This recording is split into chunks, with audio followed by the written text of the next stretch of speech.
റജബിൻ്റെ മഹത്വങ്ങൾ, പോരിശങ്ങൾ, പ്രത്യേകതകളൊക്കെ പറയുകയാണെങ്കിൽ ഒരുപാട് സംസാരിക്കാനുണ്ട്. ഈസാ നബി അലൈഹി സ്വലാമിൻ്റെ ഒരു ചെറിയ ചരിത്രം ഇന്ന് എല്ലാവരുമായി പങ്കുവെക്കാൻ ആഗ്രഹിക്കുകയാണ്. ഒരിക്കൽ ഈസാ നബി അലൈഹി സ്വലാം പ്രകാശത്തിൽ ഇങ്ങനെ തിളങ്ങുന്ന ഒരു പർവ്വതത്തിൻ്റെ സമീപത്തിലൂടെ ഇങ്ങനെ നടന്നു പോവുക. ഈസാ നബി അള്ളാഹിനോട് പറഞ്ഞു, അള്ളാഹുവേ, എന്നോട് ഈ പർവ്വതത്തെ സംസാരിപ്പിക്കണേ. അന്നേരം ആ പർവ്വതം ഈസാ നബിയോട് ചോദിച്ചു, നിങ്ങൾ എന്താണ് എന്നിൽ നിന്നും പ്രതീക്ഷിക്കുന്നത്? ഈസാ നബി അലൈഹി സ്വലാം പറഞ്ഞു, നീ നിൻ്റെ കാര്യങ്ങളൊന്ന് അറിയിച്ചു തരിക. അപ്പോൾ പർവ്വതം പറഞ്ഞു, എൻ്റെ ഉള്ളിലൊരു മനുഷ്യനുണ്ട്. ഈസാ നബി അള്ളാഹുവിനോട് പറഞ്ഞു, അള്ളാഹുവേ, നീ ആ മനുഷ്യനെ പുറത്തു കൊണ്ടുവരണേ. ഉടനെ പർവ്വതം രണ്ടായി പിളർന്നു. സുന്ദരനായ ഒരു വൃദ്ധൻ പുറത്തു വരികയാണ്.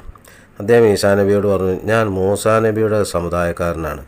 മുഹമ്മദ് മുസ്തഫ സല്ലല്ലാഹു അലൈഹി വസല്ലം തങ്ങളുടെ ഉമ്മത്തിലെ ഒരംഗമാകാൻ വേണ്ടി മുഹമ്മദ് നബിയുടെ സല്ലല്ലാഹു അലൈഹി വസല്ലം തങ്ങളുടെ കാലം വരെ ജീവിക്കാനായി ഞാൻ അള്ളാഹിനോട് ദുആ ചെയ്തു. എനിക്കിപ്പോൾ 600 വയസ്സുണ്ട്. ഈ പർവ്വതത്തിനുള്ളിൽ ഞാൻ അള്ളാഹുവിനെ ആരാധിച്ചു കൊണ്ടിരിക്കുകയാണ്. അത് കേട്ട ഈസാ നബി അലൈഹി സ്വലാം പറഞ്ഞു, അള്ളാഹുവേ, ഈ മനുഷ്യനേക്കാൾ മാന്യനായ വല്ല വ്യക്തിയും ഭൂമിക്ക് മുകളിലുണ്ടോ? അപ്പോൾ അള്ളാഹു പറയാണ്, ഉണ്ട് നബിയെ. മുഹമ്മദ് സല്ലല്ലാഹു അലൈഹി വസല്ലം തങ്ങളുടെ ഉമ്മത്തിൽ നിന്ന് റജബ് മാസത്തിൽ ഒരു ദിവസം നോമ്പ് നോറ്റ വ്യക്തി ഇദ്ദേഹത്തെക്കാൾ മാന്യനാണ്. ഇൻഷാ അല്ലാഹ് മറ്റൊരു വിശേഷണവുമായി കൊണ്ട് നമുക്ക് വീണ്ടും കാണാം.